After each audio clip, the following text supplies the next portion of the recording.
Hello friends, मी प्रज्ञा तुम्हा सर्वांचं स्वागत करते आपल्या कलेक्टर गुरुच्या या ऑनलाईन प्लॅटफॉर्मवरती. आजचं आपलं हे 39 नंबरचं लेक्चर आहे, 39वा लेक्चर आहे, ज्याच्यामध्ये आज आपण ह्युमन नर्वस सिस्टीम हा जो टॉपिक आहे तो सुरू करतो आहे, म्हणजेच मानवी चेतासंस्था. ह्युमन नर्वस सिस्टीम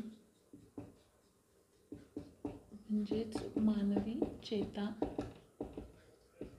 संस्था हा टॉपिक आज आपण सुरू करतो. आता नर्वस सिस्टीम हा जो टॉपिक आहे ना, तो ॲक्च्युली आपण अभ्यासतो कशामध्ये, कंट्रोल आणि कोऑर्डिनेशन या टॉपिकमध्ये आहे ना, बरोबर. तिकडे आपण हा टॉपिक अभ्यासतो. आपल्याला 12वीच्या बुकमधून हा अभ्यासायचा आहे. याच्यावरती फार आपल्याला प्रश्न नाही विचारलेले, पण जे विचारलेले आहेत ते थोडे आत्ताच्या या 2 वर्षांमधले जर का आपण क्वेश्चन बघितले ना, तर कुठेतरी ना या टॉपिक म्हणजे नाही का आयन्सचं कॉन्सन्ट्रेशन विचारलेलं होतं, कुठे K+ आयन्सचं जास्त असतं किंवा कमी असतं, या पद्धतीचं म्हणजे सेल मेम्ब्रेनशी रिलेटेड कुठेतरी आपल्याला तिकडे प्रश्न विचारलेले होते, की जो टॉपिक इन डिटेल आपल्याला इकडे एक्सप्लेन केलेला आहे. ठीक आहे. आता इथे नेहमी एक गोष्ट लक्षात ठेवायची आपण हे करताना, की हा जो काही टॉपिक आहे त्याच्यामध्ये आपल्याला आधी कोणते कोणते पॉईंट अभ्यासायचे ते आपण समजावून घेऊयात आणि त्याच्यानंतर आपण तो पॉईंट वाईज जायचं, कारण थोडासा डिफिकल्ट आणि जास्त कॉम्प्लिकेटेड पार्ट आहे. जेवढं मला शक्य आहे की याच्यामध्ये मराठी तुम्हाला अल्टरनेट मी सांगत जाते, तेवढं तर आपण सांगणारच आहोत, पण तरीसुद्धा जे काही वर्ड्स आहेत ते तुम्हाला इंग्लिशमध्ये लक्षात ठेवणं हे मस्ट आहे. ठीक आहे. बघूयात आपण आधी सुरुवातीला आपल्याला कोणते कोणते टॉपिक अभ्यासायचे ते. सगळ्यात पहिलं म्हणजे आपल्याला जे काही इतर ऑर्गॅनिझम्स असतात ना, म्हणजे ज्यांना आपण लोअर ऑर्गॅनिझम्स असं म्हणूयात, त्या लोअर ऑर्गॅनिझम्समध्ये कोणत्या प्रकारची नर्वस सिस्टीम असते किंवा त्यांच्यामध्ये कंट्रोल आणि ज्या काही ऑर्गन्समधलं असलेलं कोऑर्डिनेशन हे कशा पद्धतीने मेंटेन केलं जातं, मॅनेज केलं जातं, हे सगळं आपण बघणार आहोत. त्याच्यानंतरचा दुसरा पॉईंट आहे तो म्हणजे नर्वस टिश्यूज. नर्वस टिश्यूज या कशाच्या बनलेल्या आहेत, अर्थात टिश्यू आहेत म्हणजे त्या 2 प्रकारच्या सेल्सपासून बनलेल्या आहेत, आहे बरोबर. मग त्या सेल्स कोणत्या कोणत्या आहेत, त्या सेल्स आपल्याला माहिती असणं हे खूप जास्त गरजेचं आहे. पहिले म्हणजे न्यूरॉन्स आणि दुसऱ्या येतात त्या म्हणजे न्यूरोग्लियल सेल्स.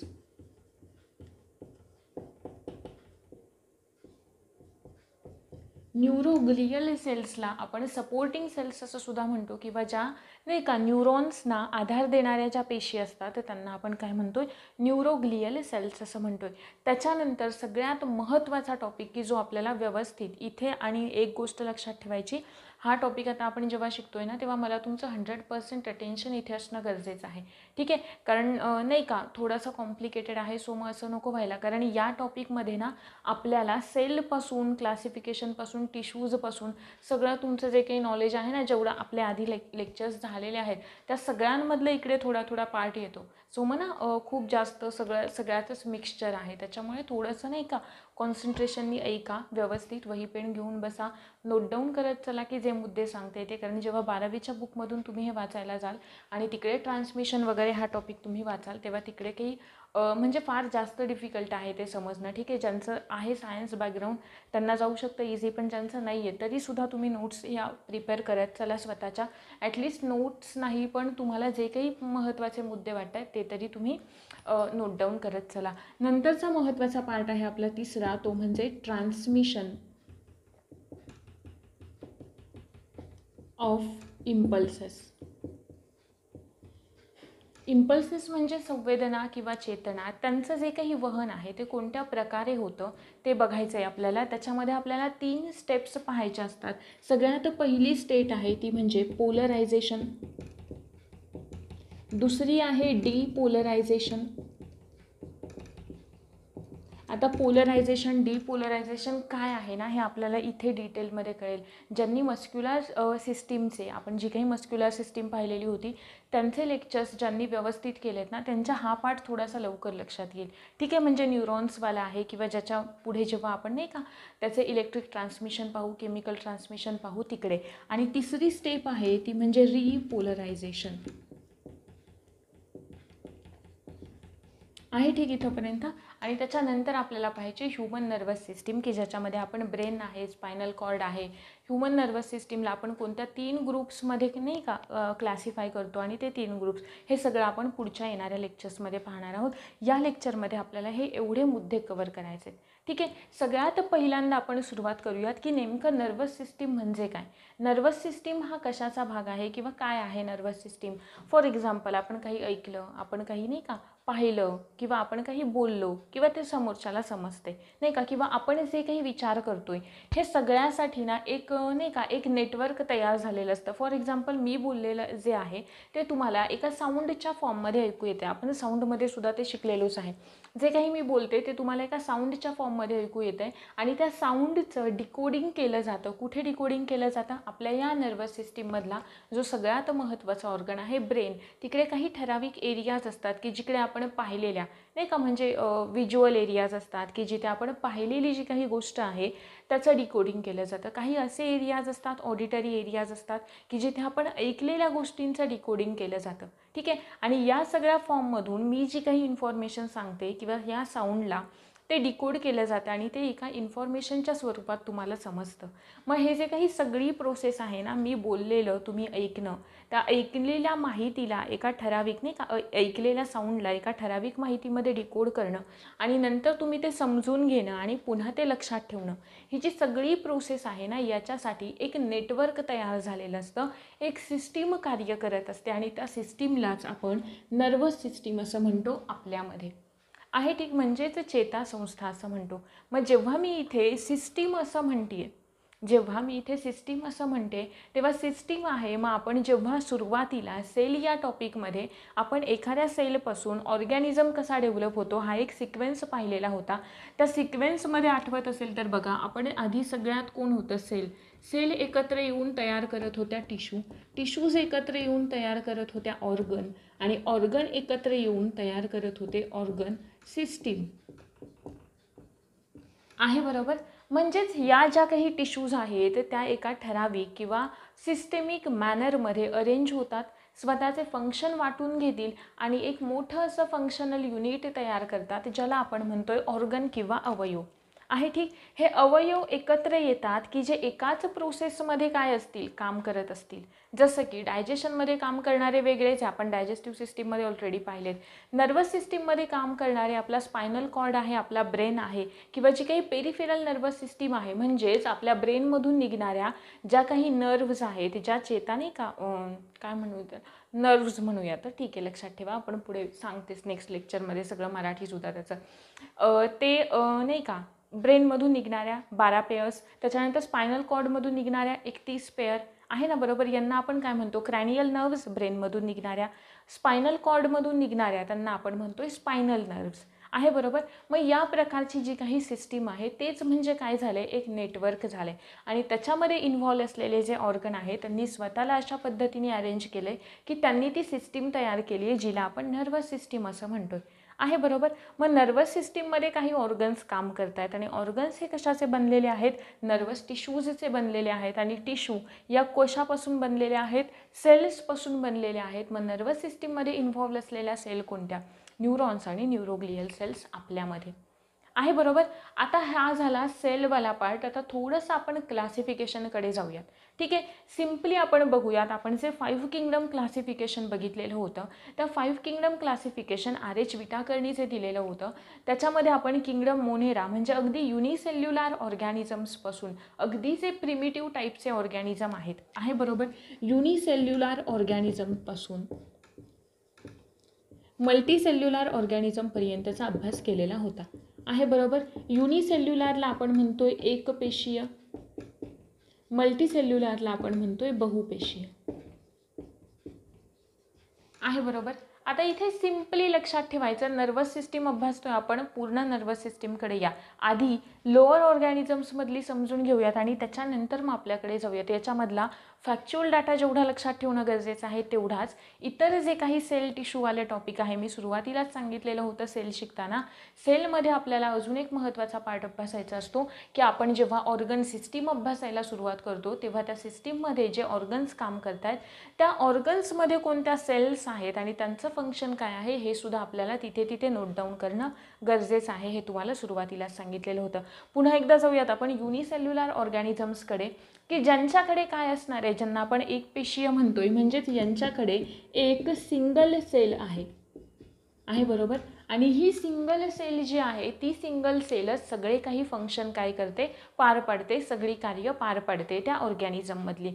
जसं की अमिबा आहे, डायजेशन असेल, रेस्पिरेशन असेल आहे बरोबर, एक्सक्रीशन असेल आणि जे काही कंट्रोल कोऑर्डिनेशन असेल त्या सेल ऑर्गॅनेल्समधलं किंवा इतर कोणत्या बाबतीतलं, ते सगळं कोण करते, एक सिंगल सेल करते. पण जेव्हा आपण थोडेसे ॲडव्हान्स ॲनिमलकडे जातो, म्हणजेच मल्टीसेल्युलर ऑर्गॅनिझम्सकडे जातो, ज्यांच्याकडे सेल्स किती आहेत, एक सिंगल सेल नाही आहेत, जे नंबर ऑफ सेल्सपासून बनलेले आहेत, अनेक साऱ्या पेशींपासून बनलेले आहे बरोबर. मग यांच्यामध्ये आपल्याला गरजेचं असतं, म्हणजेच युनिसेल्युलरपेक्षा मल्टीसेल्युलरमध्ये कॉम्प्लेक्सिटी काय होते,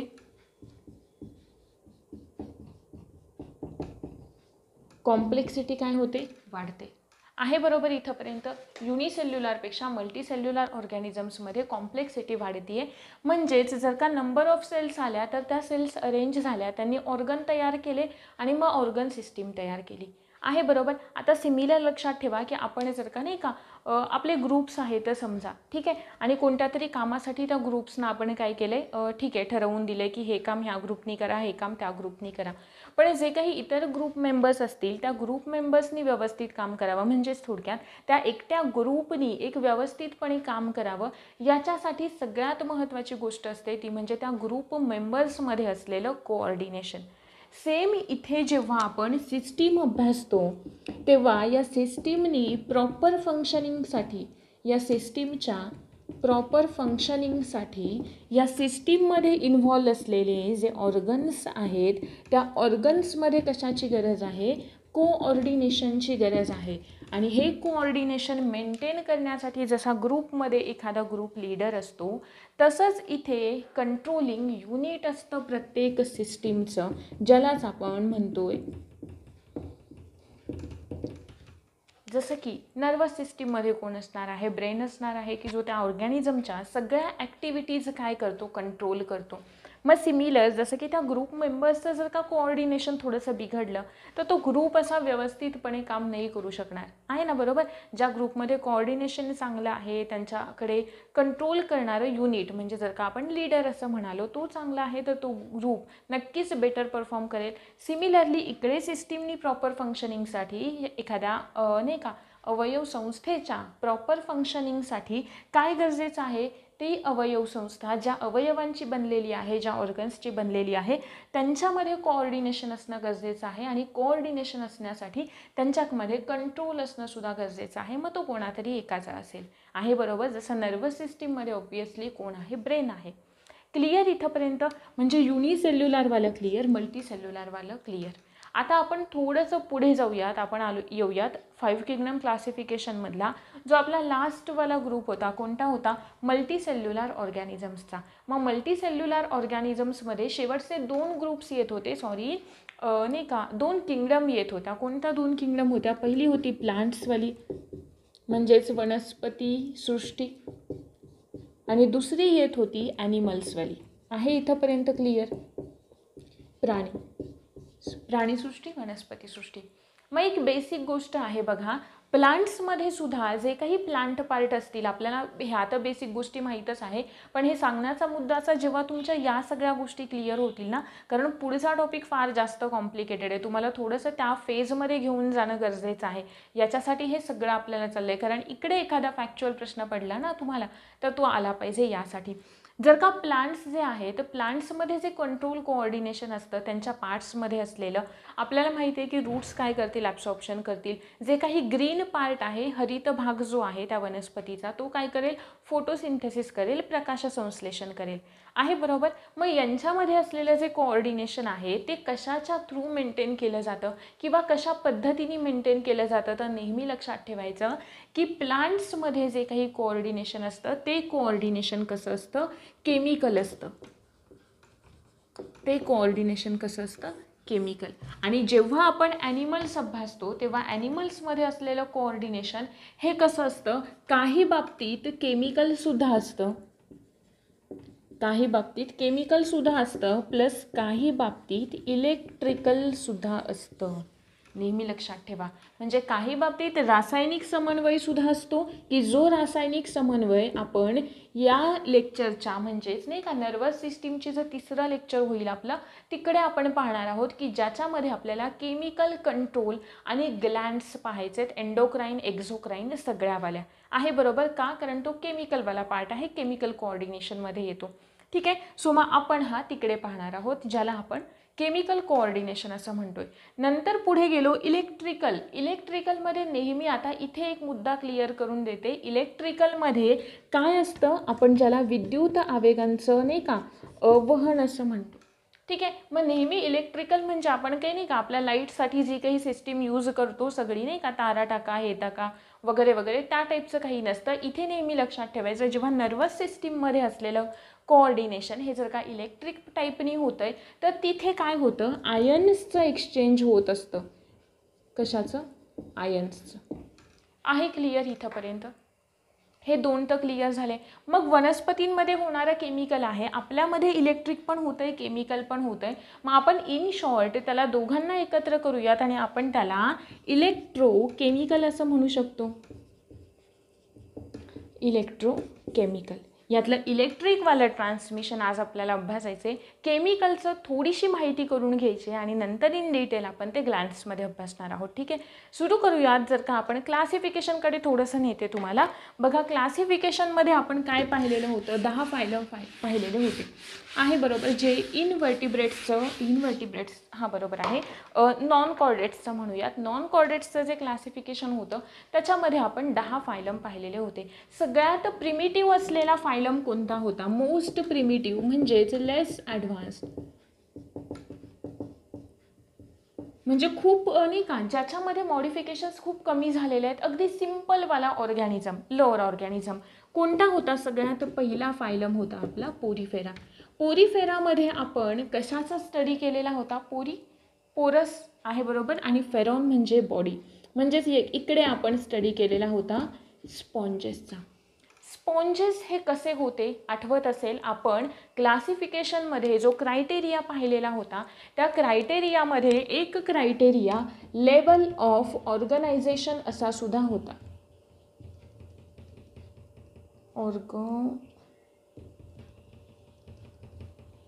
आहे बरोबर. हा एक क्रायटेरिया होता. म्हणजेच काय, लेवल ऑफ ऑर्गनायझेशन म्हणजे काय, ज्यांच्याकडे त्या ऑर्गॅनिझमची सगळी कामं फक्त आणि फक्त कोण करतायत, सेलच करतायत, त्यांच्यामधलं लेवल ऑफ ऑर्गनायझेशन कसं असेल, सेल्युलर. ज्यांच्याकडे सेल्स एकत्र आल्या आणि टिश्यू तयार केल्या आणि त्या टिश्यू भाग घेत आहेत एखाद्या कामामध्ये, एखाद्या कार्यामध्ये टिश्यू भाग घेत आहेत, तर त्याला आपण म्हणत होतो टिश्यू लेवल ऑफ ऑर्गनायझेशन. आहे बरोबर. म्हणजे उती तयार होत होत्या आणि उती काम करत होत्या. ठीक आहे. उतीनंतर एकत्र आल्या आणि अवयव तयार केले तेव्हा आपण त्यांना म्हणत होतो ऑर्गन सिस्टीम लेवलचं ऑर्गनायझेशन. आहे बरोबर. पोरीफेरामध्ये कोणतं होतं, सेल्युलर लेवलचं ऑर्गनायझेशन होतं, सेल ॲग्रिगेटवाला प्लॅन होता त्यांच्याकडे. आहे बरोबर.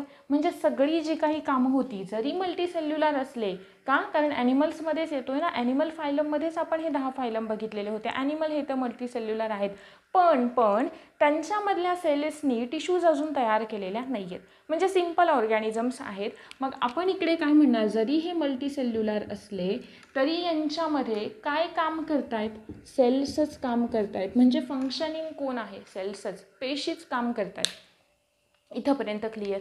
मग नंतर जर का आपण नर्वस सिस्टीम अभ्यासतोय तर नर्वस सिस्टीम, माझा प्रश्न असा आहे की सगळ्यात पहिल्यांदा नर्वस सिस्टीम कोणत्या ऑर्गॅनिझममध्ये अपियर झाली. मी ऑर्गॅनिझम विचारलं आहे हां, मी ऑर्गॅनिझम विचारलं आहे. नेहमी लक्षात ठेवायचं आपल्याला स्टेट बोर्ड्समध्ये जे काही नाही का डायग्राम्स ज्या दिलेल्या आहेत किंवा पिक्चराइज फॉर्ममध्ये जे दिलेलं असतं ना ते कधीच नाही मिस करायचं, बघून घ्यायचं एखाद दुसरं चित्र, हो ना. कारण बघा आत्ताच्या कंबाईनला टोबॅको मोझॅक व्हायरसवरती प्रश्न विचारलेला होता की ज्याचा स्पष्ट असा उल्लेख कुठेच केलेला नव्हता, पण अगदी तिथे एक डायग्रॅम म्हणण्यापेक्षा त्या टोबॅको मोझॅकचे नाही का व्हायरसेसमध्ये तो दिलेला होता, प्लांट व्हायरसेसमध्ये टोबॅको मोझॅक व्हायरस, त्याच्यामध्ये त्या तंबाखूच्या पानावरती पडलेले नाही का सिम्पटम्स कसे असतील, त्या व्हायरसचे सिम्पटम्स कसे असतील याचं एक पिक्चर होतं आणि तो प्रश्न आपल्याला विचारलेला होता. असं स्पष्ट असा कुठे उल्लेख नाही आहे त्या बुकमध्ये, पण त्यांनी ते फक्त नाही का पिक्चर दिलं आहे. सो मग आपलं काम आहे थोडीशी माहिती घेणं एक पाऊल पुढे जाऊन, ठीक आहे. त्याच्यासाठी लेक्चर प्रॉपर करा. जेव्हा इथला सगळा पार्ट तुम्ही कराल ना तेव्हा याच्या बियॉन्ड जाऊन तुम्ही काहीतरी पुन्हा रीड करता आणि माझा नेहमी हाच मोटो असतो की इथे जे काही मी सांगते ना ते तुम्ही जाऊन पुन्हा हेच वाचणं नाही ना. हे तुम्हाला जर का इथे समजलं आहे तर थोडंसं त्याच्या 1-2 पाऊल पुढे जाऊन काहीतरी नवीन रीड करा यासाठी, ठीक आहे ना. सो मग अशा पद्धतीनेच एक नाही का प्लॅन ठेवा. इथल्या नोट्स तुम्ही लगेचच इथे लेक्चर करता करता काढून घेतल्या, त्याच्यानंतर थोडंसं त्याच्यामध्ये काही तुमची एक्स्ट्रा इन्फॉर्मेशन तुम्ही ॲड केलीत तर ते थोडंसं कसं ना बेनिफिशियल राहतं, म्हणजे नाही अजून काहीतरी महत्त्वाचं अजून तुम्हाला कळलं आहे अशा पद्धतीने. त्यासाठी ऑर्गॅनिझममध्ये मी विचारलं सगळ्यात पहिला प्रश्न की नर्वस सिस्टीम आपल्याला सगळ्यात पहिल्यांदा कोणत्या ऑर्गॅनिझममध्ये अपियर झाले. आठवा हे वालं लेवल ऑफ ऑर्गनायझेशन. सगळ्यात पहिल्यांदा आपल्याला मी ऑर्गॅनिझम विचारला आहे, ऑर्गॅनिझम आहे हायड्रा. कोणता आहे? हायड्रा. आता हायड्राचं स्ट्रक्चर तर आपल्याला सगळ्यांना माहिती आहे, असं बॉटल शेप असतो हायड्रा आहे बरोबर. आणि इकडे हायड्रा कोणता बरं ठीक आहे हां.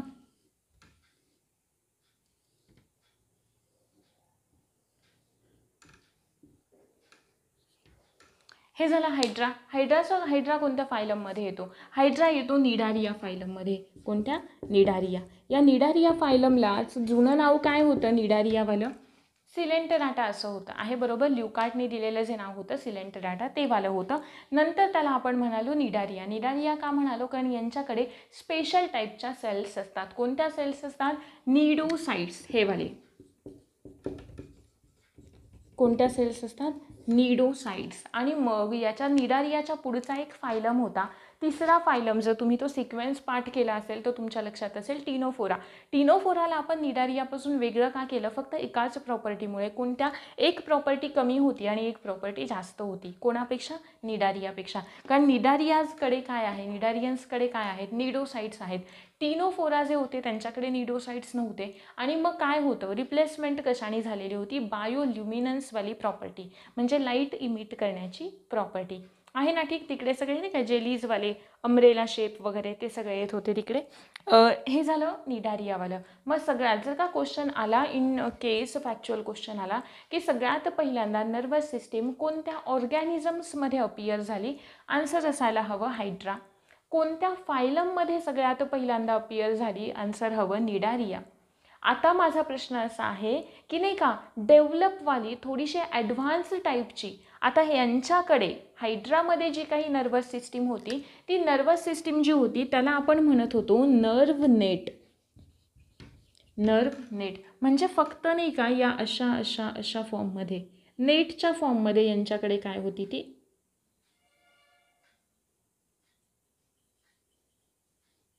आता हे मला वाटतंय तसं मी काढते हां. पण या अशा टाईपमध्ये म्हणजे नेटच्या फॉर्ममध्ये यांच्याकडे काय होती? नर्वस सिस्टीम होती. म्हणजे यांच्याकडे ब्रेन अजून डेव्हलप झाला आहे का? नाही झाला. मग आता माझा दुसरा प्रश्न असा आहे की ज्यांच्याकडे ॲडव्हान्स टाईपची नर्वस सिस्टीम आलेला सगळ्यात पहिला फायलम कोणता? तुमचं आन्सर हवं प्लॅटीहेल्मिंथिस. प्लॅटीहेल्मिंथिस. लक्षात ठेवा, तुम्हाला आठवत असेल फायलम शिकवताना मी सांगितलेलं होतं प्लॅटीहेल्मिंथिसकडे हे अशा टाईपचं जर का स्ट्रक्चर असेल तर इकडे दोन्ही बाजूनी 2 नर्व्ह कॉर्ड आलेले असतात. आठवत असेल तर बघा नोटोकॉर्ड आलेले असतात आणि जे कनेक्ट केलेले असतात एका लॅडर शेपच्या सिस्टीमनी आणि जीच काय तयार करते? नर्वस सिस्टीम तयार करते आणि जिच्यामध्ये इकडे काय असतो? ब्रेन असतो. म्हणजे ब्रेनवाला म्हणजेच ॲडव्हान्स टाईपची जी नर्वस सिस्टीम होती ती सगळ्यात पहिल्यांदा कोणत्या ऑर्गॅनिझम्समध्ये आपल्याला पाहायला मिळाले. आता ऑर्गॅनिझम विचारला तर ऑर्गॅनिझम कोणता सांगणार तुम्ही? प्लॅनेरिया. मी म्हणाले ॲडव्हान्स टाईपचे ज्यांच्याकडे ब्रेन आहे ते वाले कोण होते? ते ब्रेनवाले प्लॅटीहेल्मिंथस फायलम होता आणि त्या फायलममधला सगळ्यात पहिलावाला ऑर्गॅनिझम होता प्लॅनेरिया आहे. ठीक. आणि सगळ्यात पहिल्यांदा सिम्पलवाली का होईना पण त्यांच्याकडे नर्वस सिस्टीम आली असा फायलम होता निडारिया, ऑर्गॅनिझम होता हायड्रा. क्लिअर? 2 मुद्दे इथे, दोन्ही फॅक्च्युअल गोष्टी इथे क्लिअर झाल्या. आता थोडंसं पुढे जाऊयात, आपण ॲक्च्युअल सुरुवात करूयात आपल्या टॉपिकला. हे तर क्लिअर झालं आपल्याला की नर्वस सिस्टीम या कशा टाईप्सची आहे ते वाले. कोणती वाली? पहिला मुद्दा क्लिअर. आता आपण जाऊया थोडंसं येऊयात ह्युमन बॉडी सिस्टीमकडे आणि ह्युमन बॉडी सिस्टीममधल्या नर्वस सिस्टीमकडे. सिस्टीम आहे कशाची बनलेली असणार आहे? ऑर्गन्सची. ऑर्गन कोणते कोणते असतील? अर्थात ब्रेन आहे सगळ्यात पहिला आणि दुसरा आहे स्पायनल कॉर्ड आहे. बरोबर? चेतारज्जू किंवा मज्जारज्जू आणि ब्रेन म्हणजे मेंदू आहे. ठीक. ते कशाचे बनलेले आहेत? नर्वस टिश्यूजचे बनलेले आहेत. टिश्यूज कोणत्या कोणत्या आहेत? न्यूरॉन्स आहेत आणि न्यूरोग्लियल सेल्स आहेत. आता इथे आपल्याला या दोघांचं स्ट्रक्चर माहीत असणं गरजेचं आहे. ठीक आहे. स्टार्ट करूया. तर सगळ्यात पहिल्यावाल्या न्यूरल टिश्यूज ज्या आहेत त्यांच्यापासून किंवा न्यूरल सेल्स ज्या आहेत त्यांच्यापासून कोणत्यावाल्या? न्यूरॉन्स. न्यूरॉन्सना आपण काय म्हणतो? न्यूरॉन्सला आपण म्हणतो structural and functional unit. Structural plus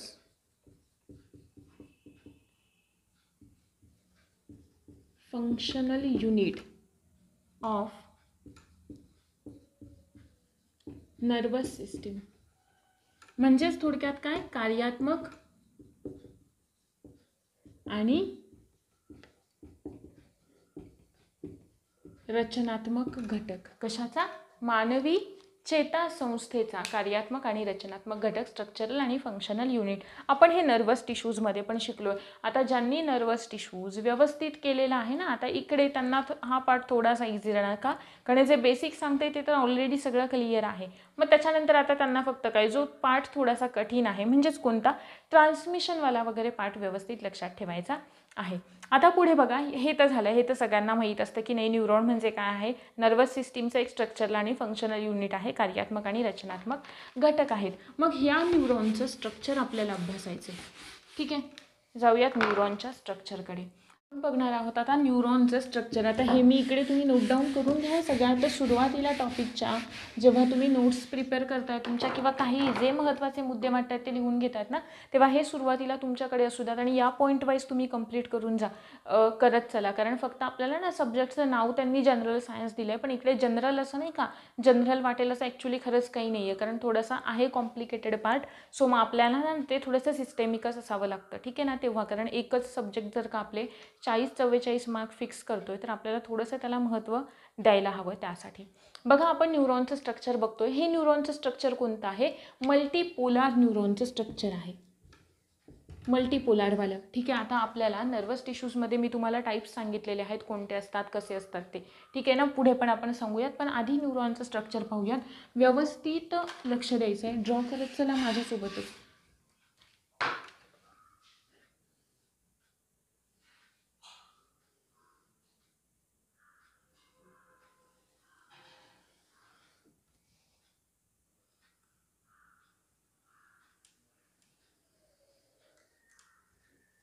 आहे क्लिअर? हे झाले मल्टीपोलार न्यूरॉन की ज्यांच्याकडे ब्रांचेस काय आहेत? खूप साऱ्या ब्रांचेस आहेत.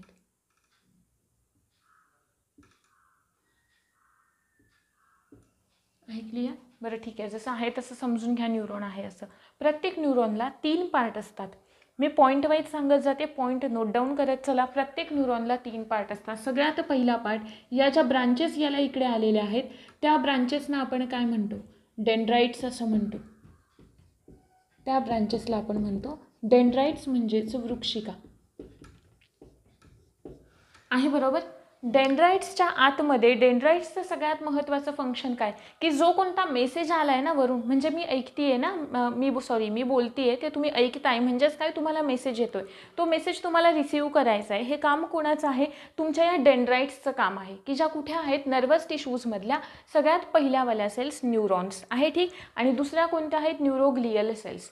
ओके, इकडे या काय करतील, मेसेज रिसीव्ह करतील. मेसेज रिसीव्ह केला, मेसेज आतमध्ये आला, कुठे आला, सेल बॉडीमध्ये आला, याला आपण काय म्हणणार आहे, सेल बॉडी किंवा सेल बॉडीलाच आपण काय म्हणतो, सायटॉन असं म्हणतो किंवा पेशीकाय आहे.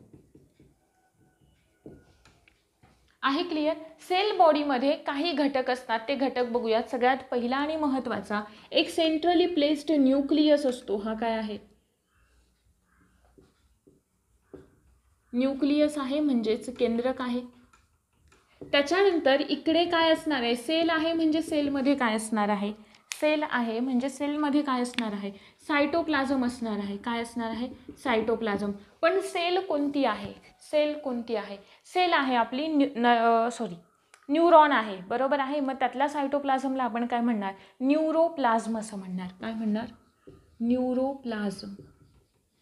या न्यूरोप्लाझममध्ये दोन महत्त्वाच्या अजून गोष्टी असतात. कोणत्या, फायबर्स असतात. मग ते फायबर्स कुठे आहेत, न्यूरॉन्समध्ये आहेत. मग आपण त्यांना काय म्हणणार, न्यूरोफायब्रिल्स असं म्हणणार, न्यूरोफायब्रिल्स असं म्हणणार आहे, ठीक. आणि या न्यूरोफायब्रिल्सच्या सोबतच अजून एक घटक असतो, ग्रॅन्युलार असा घटक असतो, त्याला आपण काय म्हणतो, निझल्स ग्रॅन्युल असं म्हणतो.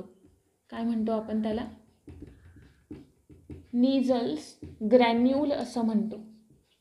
आता या निझल्स ग्रॅन्युलचं फंक्शन काय ते आपण बघूयात पुढे जाऊन, ठीक आहे. आपण याच्या इथून खाली आलो.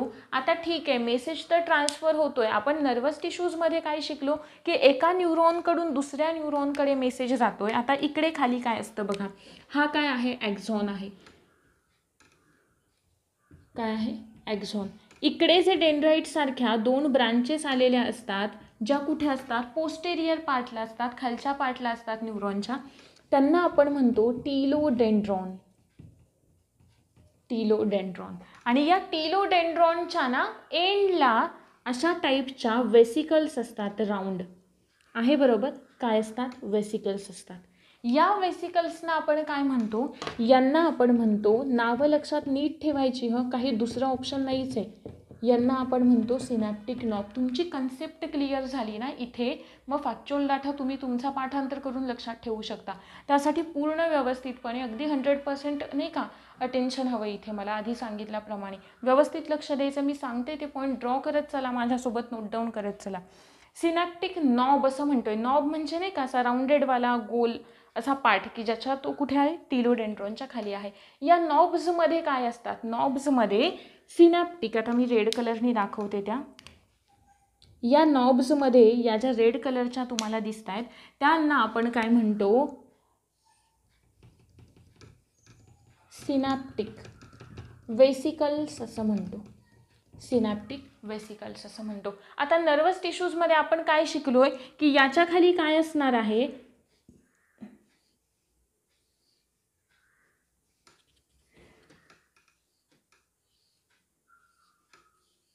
याच्या खाली काय असणार आहे, दुसरा न्यूरॉन असणार आहे.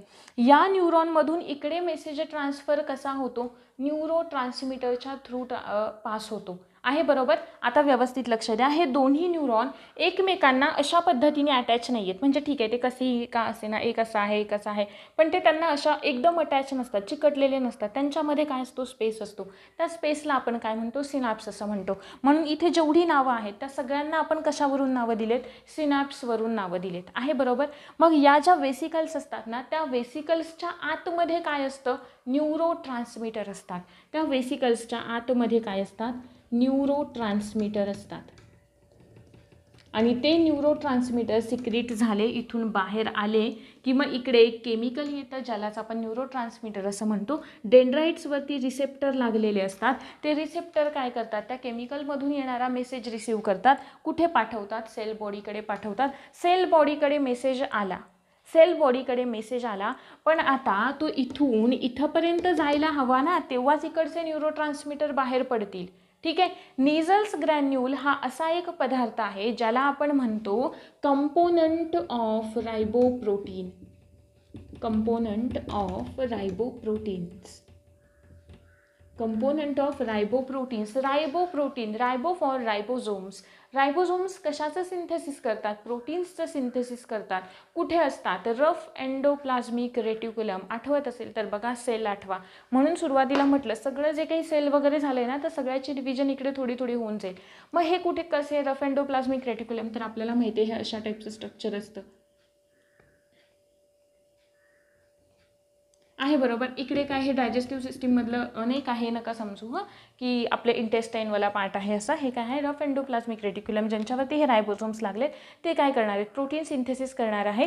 जो प्रोटीनस सबस्टन्स स्टोअर कुठे करून ठेवला जाईल? या सिनॅप्टिक वेसिकल्समध्ये स्टोअर करून ठेवला जाईल आणि त्यालाच आपण काय म्हणतोय? न्यूरोट्रान्समीटर असं म्हणतोय. किती कॉम्प्लिकेटेड स्ट्रक्चर आहे पहा.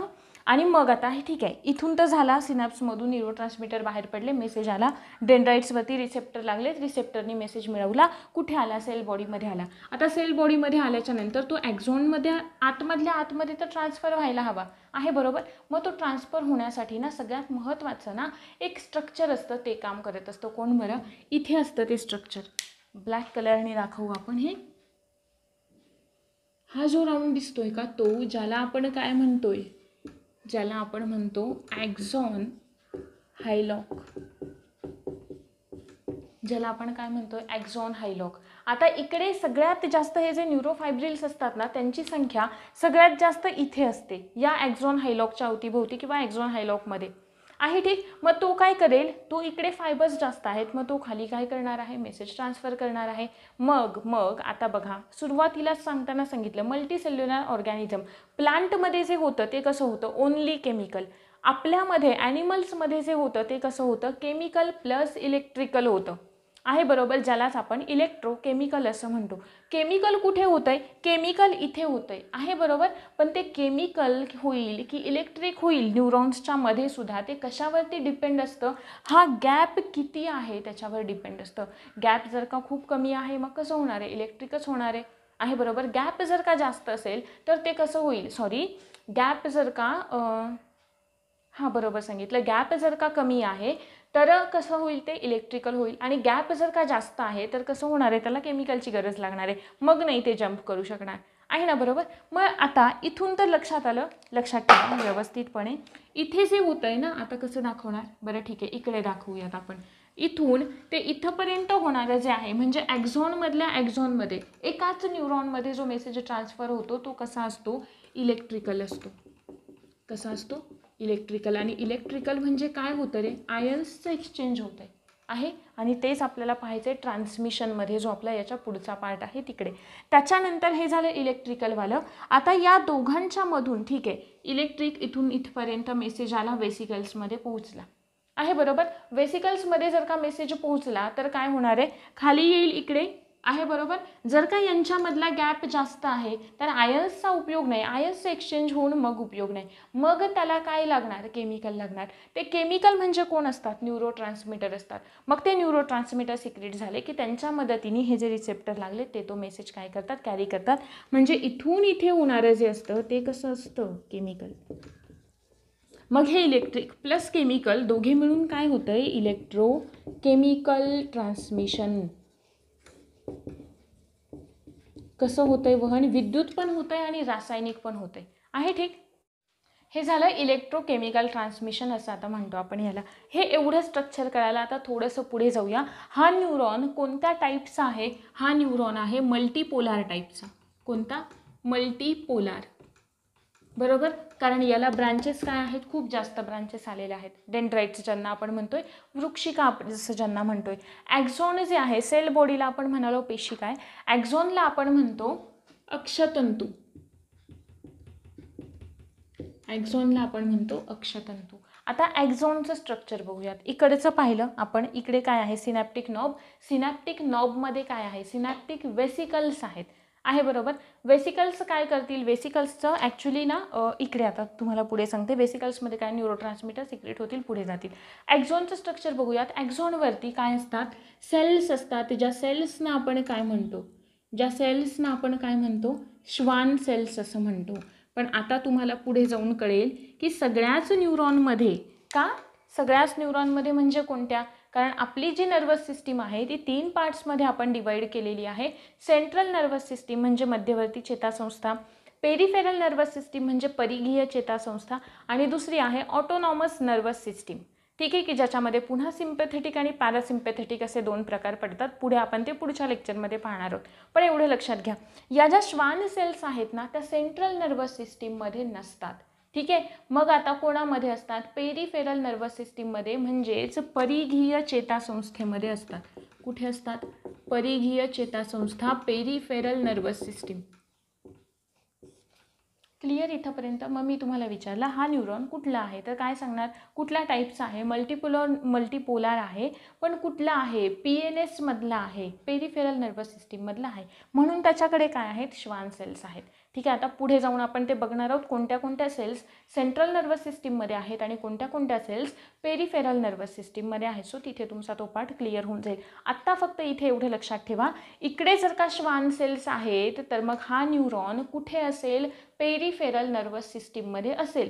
श्वान सेल्स आहेत म्हटलं की तो मात्र सेंट्रल नर्वस सिस्टीममध्ये नाही आहे. क्लिअर. पुढे बघा, श्वान सेल्सचं स्ट्रक्चर काहीसं हे अशा पद्धतीचं असतं. मध्ये गॅप दिसत आहेत ना तुम्हाला, त्या गॅप्सना आपण म्हणतो रॅनवियर नोड्स.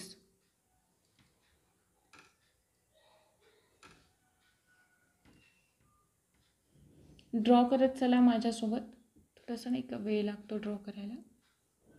आहे बरोबर. या काय आहेत, श्वान सेल्स आहेत. श्वान सेल्स काय करतात, एक फॅटी आणि प्रोटीनस म्हणजे प्रोटीनयुक्त आणि फॅटसारखा एक व्हाईट कलरचा पदार्थ सिक्रीट करतात. आहे बरोबर. मग त्या व्हाईट कलरच्या पदार्थाला आपण काय म्हणतो, रेड कलरने दाखवूयात. ॲक्च्युली असतो व्हाईट कलरचा, आपण इथे त्याला रेड कलरने दाखवूयात, ज्याला आपण काय म्हणतो, मायलिन शीत असं म्हणतो. ज्याला काय म्हणतो आपण, मायलिन शीत असं म्हणतो.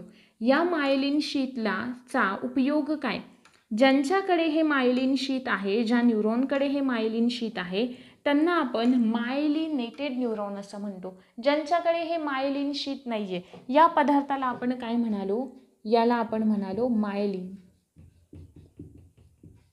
शीत, व्हाईट कलरचा सबस्टन्स.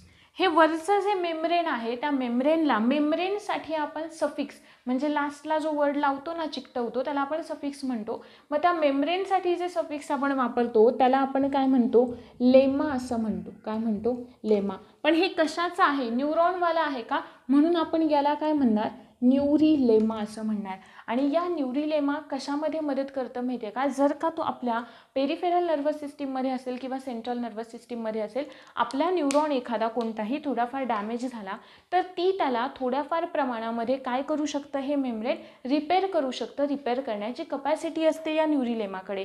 का, कारण इतर ज्या सेल्स असतात ना आपल्या, त्या सेल्समध्ये सेंट्रिओल असतो. त्या सेल्सकडे काय असतो, सेंट्रिओल असतो. आणि हा सेंट्रिओल काय करतो, रिपेअरिंगमध्ये मदत करतो. काही इंजुरी झाली तर त्यांच्या रिपेअरिंगमध्ये मदत करतो. आहे ठीक. पण यांच्याकडे ना ज्या नर्व सेल्स असतात त्या नर्व सेल्समध्ये सेंट्रिओल नसतो. मग सेंट्रिओलचं फंक्शन थोड्याफार प्रमाणात कोण परफॉर्म करतंय, न्यूरिलेमा परफॉर्म करते. आहे क्लिअर इथंपर्यंत. आता हे एकदा समजलं ना तुम्हाला, मग पुढचा पार्ट थोडासा इझी जातो. का, कारण या मेम्ब्रेनचं ट्रान्समिशनसाठी हे मेम्ब्रेनसुद्धा माहीत असणं महत्त्वाचं आहे. का, कारण सेल मेम्ब्रेनला आपण सेल मेम्ब्रेनचं स्ट्रक्चर आठवत असेल तर बघा, पुन्हा ते बायलेयर स्ट्रक्चर, पुन्हा ते लीकी चॅनेल सगळं अभ्यासायचं याच्यामध्ये आपल्याला. सो व्यवस्थित राहा, कॉन्सन्ट्रेशननी पहा. हे न्यूरिलेमा इथंपर्यंत क्लिअर आहे. यांच्याकडे नाही आहे, काय नाही आहे, सेंट्रिओल नाही आहे. सो ते फंक्शन कोण करत आहे, न्यूरिलेमा करत आहे. इथंपर्यंत आहे क्लिअर. हे मायलिनेटेड शीत. मायलिनचा उपयोग काय, ज्यांच्यामध्ये हे मायलिन शीत आहे ना त्या न्यूरॉनमध्ये मेसेज लवकर ट्रान्सफर होतो, एकदम फास्टवाला. आहे बरोबर. आणि ज्यांच्याकडे हे मायलिन नाही आहे त्यांच्याकडे मेसेज कसा ट्रान्सफर होईल, स्लो होईल. का, कारण इथे ज्या असतात ना मध्ये मध्ये जे स्पेस आहेत त्या स्पेसला आपण काय म्हणतो, नोड्स ऑफ रॅनवियर असं म्हणतो. ठीक आहे, रॅनवियर नोड्स असं म्हणतो. मग ट्रान्सफर मेसेज होताना काय होतं माहिती आहे का, जे पोलरायझेशन डिपोलरायझेशन क्रिएट होतं ना, आता इथे मायलिन तयार होतं आहे. मग इथे काय असणार आहे बघा, हे अशा पद्धतीचं मायलिन असेल. आहे बरोबर. मग पोलरायझेशन डिपोलरायझेशन कुठे होईल, या काही ज्या इथे जो स्पेस आहे ना त्या स्पेसच्या ठिकाणीच होईल. आहे बरोबर. मग स्पेसच्या ठिकाणीच होईल, मग काय लागतं, एनर्जी कमी लागते का, एनर्जी कमी लागते म्हणजे मेसेज कसा ट्रान्सफर होईल, फास्ट ट्रान्सफर होईल. जर समजा हे नाहीच आहे, हे नाहीच आहे, तर प्रत्येक ठिकाणी काय होईल, प्रत्येक ठिकाणी पोलरायझेशन डिपोलरायझेशन होत राहतं. आहे बरोबर. सो मग एनर्जी जास्त लागते आणि मेसेज स्लो ट्रान्सफर होतो. इकडे काय होतो, इकडून डायरेक्ट जम्प करतो इकडे, इकडून डायरेक्ट जम्प इकडे आणि इथे प्रत्येक ठिकाणी होताना स्लोली ट्रान्सफर होतो मेसेज. हे होतं आपलं न्यूरॉनचं स्ट्रक्चर. इथंपर्यंत आहे क्लिअर. पुढे आपण बघूयात न्यूरॉनचे टाईप्स ऑफ न्यूरॉन्स. सगळ्यात पहिला तर न्यूरॉनचा टाईप तुम्हाला माहिती आहे कोणता वाला, युनिपोलर. इकडे लिहूयात आपण युनिपोलर, थोडक्यातच घेऊयात. इथे बघा आपल्याला हे तर माहिती आहे बरोबर, सिंगलवालं. त्यानंतर दुसरं कोणतं येतं, बायपोलर. बायपोलरला बाय म्हणजे दोन ब्रांचेस असणार आहेत.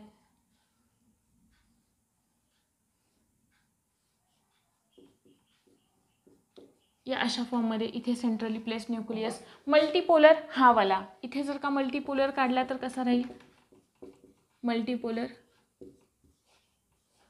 आहे बरोबर. इकडे आला, इकडे नोड्स काय आहे, सिनॅप्टिक नॉब आहेत. हा झाला मल्टीपोलर. इथे सेल बॉडीच्या मध्ये न्यूक्लियस. मल्टीपोलर झाला. आणि अजून एका टाईपचा बघा हा आपल्या तिकडे पाहायचा राहिलेला होता, तो असतो सुडोपोलर. सुडोपोलर न्यूरॉन म्हणजे काय, किंवा सुडो युनिपोलर असं पण आपण त्याला म्हणूयात. सुडो युनिपोलर हा काय करतो माहिती आहे का, सुडो युनिपोलर सुरुवातीला हा असाच आहे, ठीक आहे ना, म्हणजे इकडून आला हा, खाली याचा एक्झॉन आला, पण एक्झॉन आल्यानंतर याच्या या दोन ब्रांचेसमध्ये पुन्हा हा काय होतो, बायफर्गेट होतो. आहे बरोबर. म्हणजे सुरुवातीला वाटतो कसा युनिपोलर, पण नंतर पुन्हा दोन ब्रांचेसमध्ये येतोय, म्हणून आपण याला काय म्हणतो, सुडो युनिपोलर न्यूरॉन असं म्हणतो. आहे ठीक. आता यांचं आपल्याला पाहायचं आहे ट्रान्समिशन. पण ट्रान्समिशन पाहायच्या आधी आपल्याला आपल्या ज्या दुसऱ्या प्रकारच्या सेल्स होत्या ना, ज्यांना आपण न्यूरोग्लियल सेल्स असं म्हणतो, त्या न्यूरोग्लियल सेल्ससुद्धा माहीत असणं गरजेचं आहे. ठीक आहे, बघूयात त्या न्यूरोग्लियल सेल्स. हे न्यूरॉनचं स्ट्रक्चर व्यवस्थित लक्षात ठेवा, पुढे खूप गरजेचं आहे. एक्झॉन पुन्हा एकदा बघा, डेंड्राइट्स म्हणजे वृक्षिका, ही झाली सेल बॉडी. सेल बॉडीमध्ये काय आहे, निझल ग्रॅन्युल आहेत. निझल ग्रॅन्युल काय करतायत, न्यूरो ट्रान्समीटर तयार करण्यामध्ये मदत करतायत किंवा न्यूरो ट्रान्समीटर तयार करतात. का, कारण निझल ग्रॅन्युल्सला आपण काय म्हणतोय, कंपोनंट ऑफ रायबोप्रोटीन. कशाचा घटक आहेत, रायबोप्रोटीनचा घटक आहेत. खाली आलो, इथे काय आहे, एक्झॉन हायलॉक. न्यूरोफायब्रिल जास्त असतील, न्यूरॉनमधल्या न्यूरॉनमध्ये मेसेज ट्रान्सफर केला जाईल.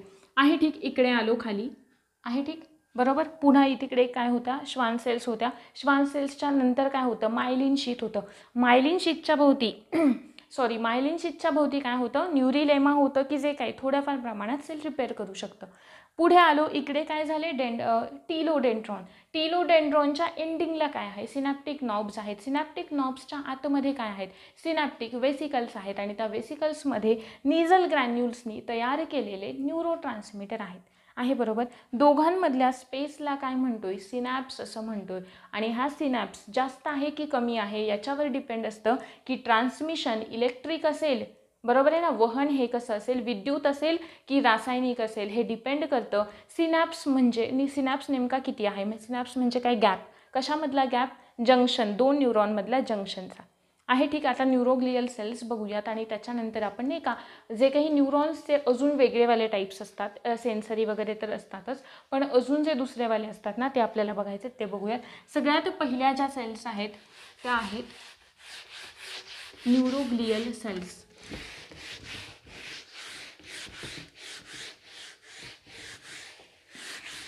आत्ताचं जे मल्टीपोलर न्यूरॉनचं स्ट्रक्चर होतं तो कशामधला होता, पेरिफेरल नर्वस सिस्टीममधला होता.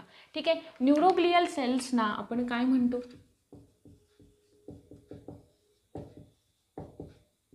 आपण म्हणतो त्यांना सपोर्टिंग सेल्स. न्यूरोग्लियल सेल्स ज्या असतात ना, त्या कशा असतात नाही का, आपण जर का रेटिनामध्ये वगैरे पाहिलं तर आपल्याला बायपोलर टाईपच्या दिसतात. आहे बरोबर, बायपोलर. त्यानंतर नेझल कॅव्हिटीमध्ये पाहिलं तर तिकडे सुद्धा बायपोलर टाईपचे न्यूरॉन्स आपल्याला पाहायला मिळतात. या न्यूरॉनला सपोर्ट करणाऱ्या, आधार देणाऱ्या ज्या पेशी असतात त्या पेशींना आपण काय म्हणतो, सपोर्टिंग सेल्स किंवा न्यूरोग्लियल सेल्स असं म्हणतो.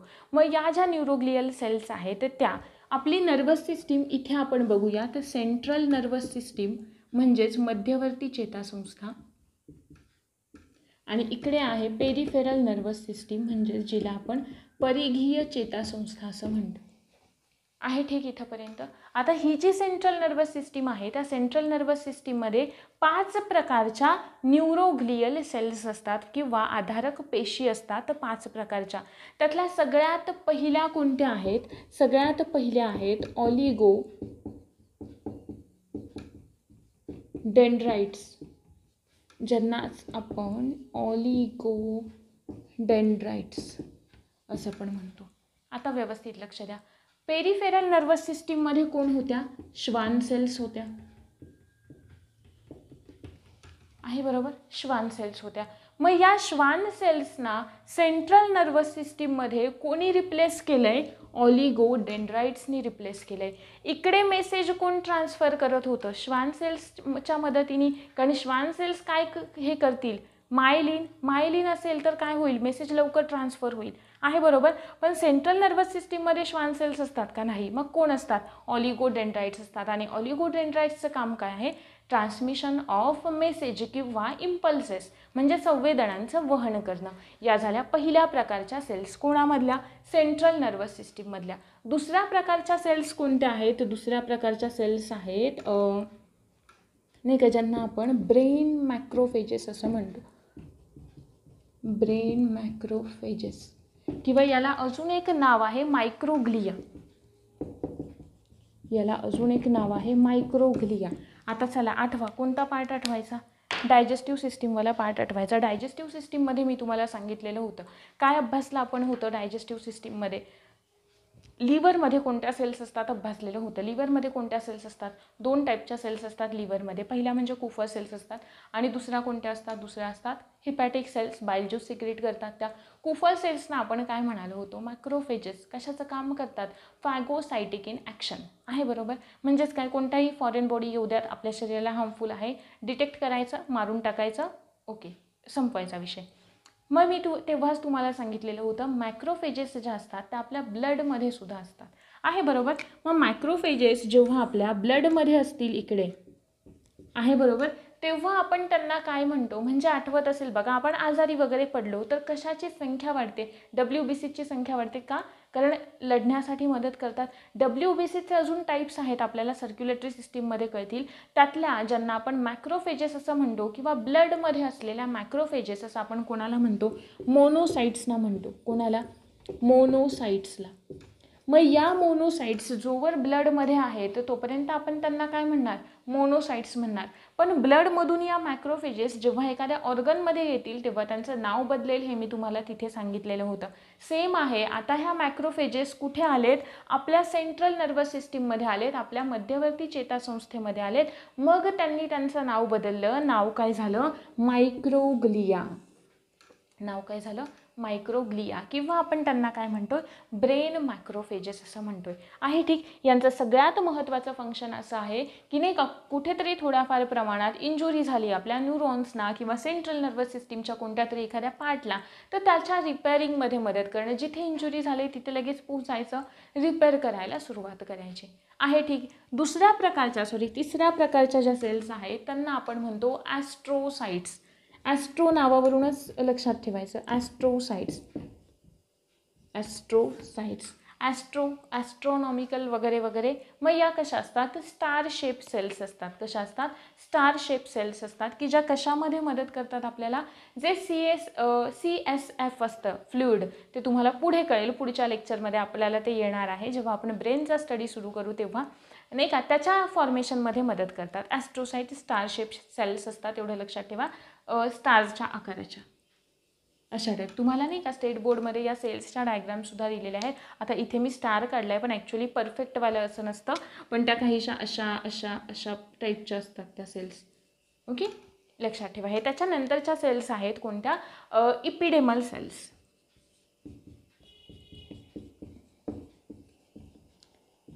इपिडेमल सेल्स यासुद्धा कशामध्ये मदत करतात? यासुद्धा मदत करतात आपल्याला सेंट्रल नर्वस सिस्टीमकडून ब्रेनकडे मेसेज जाणं, ब्रेनकडून मग आपल्या पुन्हा सेन्सरी ऑर्गन्सकडे मेसेज आणणं, म्हणजेच ट्रान्समिशन ऑफ इम्पल्सेस, यामध्येच मदत करतात इपिडेमल सेल्स. या कशाच्या झाल्या? या ज्या 4 सेल्स आहेत, बरोबर आहे 4, या 4ही ज्या सेल्स आहेत त्या 4ही सेल्स कुणाच्या आहेत? सेंट्रल नर्वस सिस्टीमच्या आहेत, आहे बरोबर. आणि 2 सेल्स येतात, त्या येतात पेरिफेरल नर्वस सिस्टीममध्ये, की ज्यातल्या पहिल्या आहेत श्वान सेल्स आणि दुसऱ्या सेल्स आहेत सॅटेलाइट सेल. दुसऱ्या सेल्स कोणत्या आहेत? Satellite cells. श्वान सेल्स तर कळालं ट्रान्समिशन आहे, बरोबर आहे. आणि या सॅटेलाइट सेल काय करतील? न्यूरॉनला सपोर्ट करण्याचं काम करतात. क्लिअर झाल्या सेल्स? म्हणजे तुम्हाला सेल्स कुठेही विचारल्या की नाही का, सेंट्रल नर्वस सिस्टीममधल्या सेल्स कोणत्या आहेत, पेरिफेरल नर्वस सिस्टीममधल्या कोणत्या आहेत, तुमचा तो पार्ट इथेच क्लिअर झालेला आहे, बरोबर आहे ना. आपण कोणताही पॉईंट स्टेट बोर्डमधला सोडत नाही आहे. सो जेव्हा केव्हा तुम्ही ते वाचायला जाल ना, हे लेक्चर जर का प्रॉपर केलेले असेल तर तुम्हाला ते फार जास्त इझी जाईल वाचायला, एवढं लक्षात ठेवा. ठीक आहे, हे झालं आपलं कोणतं? सेल्सवाला पार्ट झाला, सेल्सवाला पार्ट झाला आहे, बरोबर. Central nervous system, peripheral nervous system. Central nervous सिस्टीममध्ये ऑलिगोडेंड्राइट्स, ब्रेन मॅक्रोफेजेस किंवा मायक्रोग्लिया, ॲस्ट्रोसाइट आणि इपिंडेमल सेल्स. त्याच्यानंतर आहे श्वान सेल्स आणि नंतर आहेत सॅटेलाइट सेल. दोन्ही लक्षात ठेवायचे. आता पुढचा आणि सगळ्यात महत्त्वाचा पार्ट आहे कोणता? ट्रान्समिशनवाला. पण ट्रान्समिशन बघायच्या आधी आपण बघूयात नाही का प्रॉपर्टीज. कशाच्या प्रॉपर्टीज? नर्व सेल्सच्या प्रॉपर्टीज किंवा नर्व फायबर्सच्या प्रॉपर्टीज.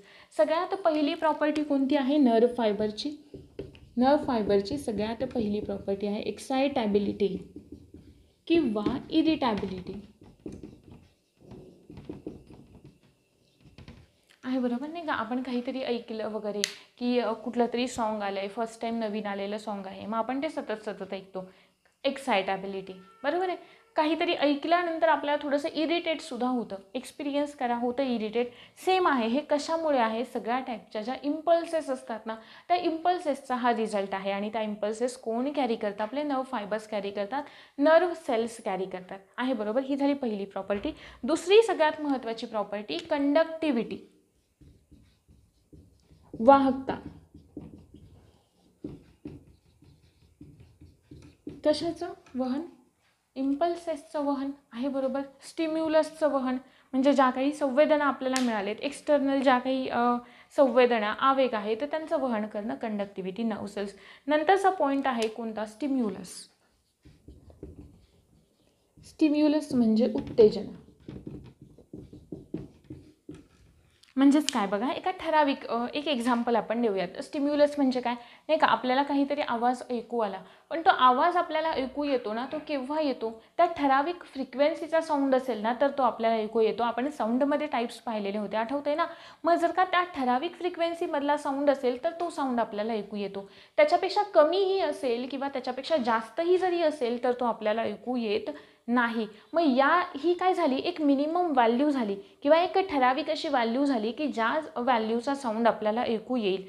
किंवा इन केस समजा आपल्याला कोणतीही गोष्ट उचलायची आहे, ठीक आहे, एखादी पाण्याने भरलेली बादली आहे आणि आपल्याला ती उचलायची आहे, तर आपल्याला तो तेवढा फोर्स लावणं गरजेचं असतं की जो फोर्स लावल्यावर ती बादली आपल्याकडून उचलली जाईल.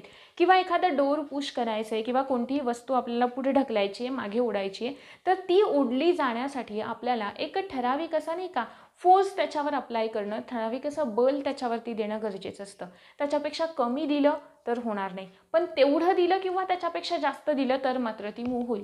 ठीक आहे, सगळ्यात सोपं एक्झाम्पल, आपल्याला दरवाजा ढकलायचा आहे, ठीक आहे, म्हणजेच तो उघडायचा आहे, ठीक आहे. तर तो दरवाजा उघडण्यासाठी एका ठराविक फोर्सचा किंवा ठराविक नाही का बल देऊन त्याला आपल्याला ढकलावं लागेल, तेव्हाच तो काय होईल? उघडेल, आहे बरोबर. त्याच्यापेक्षा कमी आपण नुसताच हात लावतोय किंवा नुसतं अगदी हळूच त्याला असं ढकलतोय, नाही ना उघडणार तो, आहे बरोबर. मग ही जी मिनिमम व्हॅल्यू आहे ना की ज्याने आपल्याला तो डोर ढकलायचा आहे, त्याला आपण काय म्हणणार? ती थ्रेशोल्ड व्हॅल्यू झाली त्याची.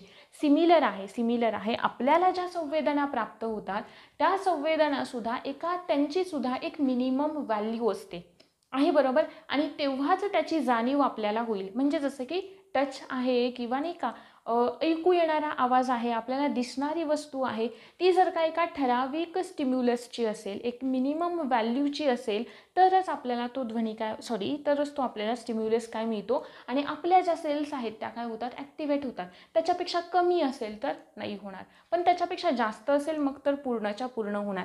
यालाच आपण म्हणतो स्टिम्युलस म्हणजे उत्तेजना, जो काही मिनिमम व्हॅल्यू आहे. आणि त्या मिनिमम व्हॅल्यूला आपण काय म्हणतो? त्या स्टिम्युलसला म्हणतो आपण थ्रेशोल्ड स्टिम्युलस. स्टिम्युलस, त्याला आपण काय म्हणतो, थ्रेशोल्ड स्टिम्युलस असं म्हणतो आहे. ठीक, म्हणजे त्या थ्रेशोल्ड स्टिम्युलस एवढा जर का आपल्याला स्टिम्युलस मिळाला तर काय होणार आहे, ते आपल्या लगेच ॲक्टिव्ह होऊन जातील, ॲक्टिवेट होऊन जातील नर्व सेल्स.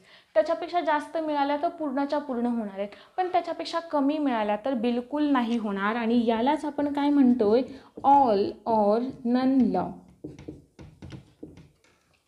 आहे. क्लिअर? म्हणजे बघा, ह्या थ्रेशोल्ड स्टिम्युलस म्हणजे एक्स ही व्हॅल्यू आहे. ठीक आहे, एक्स एवढी मिळाली तर काय होणार आहे, पूर्णच्या पूर्ण ॲक्टिव्हिटी होईल. पण एक्सपेक्षा कमी मिळाली तर काहीच नाही होणार. म्हणजे थोडी होते किंवा काही असा नाही, हा प्रकार काहीच होणार नाही. यालाच आपण म्हणतो all or none law.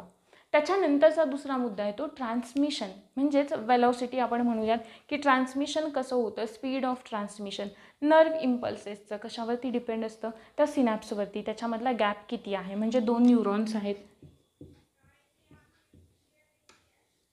2 neurons आहेत, यांच्यामधला गॅप किती आहे त्याच्यावर डिपेंड असतं. जर का गॅप जास्त असेल तर ते कसं असेल, स्लो असेल, केमिकल ट्रान्समिशन होईल. तिथे गॅप कमी असेल, फास्ट होईल, नाही का, इलेक्ट्रिकवालं ट्रान्समिशन होईल. या अशा पद्धतीने ती वेलॉसिटी ती जी आपल्याला पुढे ट्रान्समिशनमध्ये बघायचीच आहे, जेव्हा आपण सिनॅप्स आणि सिनॅप्सचे टाईप्स पाहू ना तिकडे. ठीक आहे, हे होतं आपलं आजचं लेक्चर, ज्याच्यामध्ये ॲक्च्युली थोडंसं एक्सटेंड झालं आहे ते. पण इकडे थोडासाच पार्ट, जो ट्रान्समिशनवाला जो पार्ट आहे ना, तो आपला इथे थोडाच एक्सप्लेन करून होईल. तो आपण पूर्णच्या पूर्ण जो पार्ट आहे तो एकाच लेक्चरमध्ये, पुढच्या लेक्चरमध्ये कवर करूया. ठीक आहे, की जिकडे आपण तो ट्रान्समिशनवाला पार्ट कंप्लीट करू आणि जी काही ॲक्च्युअल नर्वस सिस्टीम आहे तिला आपण स्टार्ट करूया. होप सो की तुम्हाला हा एवढा जो काही पार्ट होता तो समजलेला आहे. याच्या पुढचा जो पार्ट आहे तो आपण येणाऱ्या लेक्चरमध्ये कवर करूया. Thank you very much.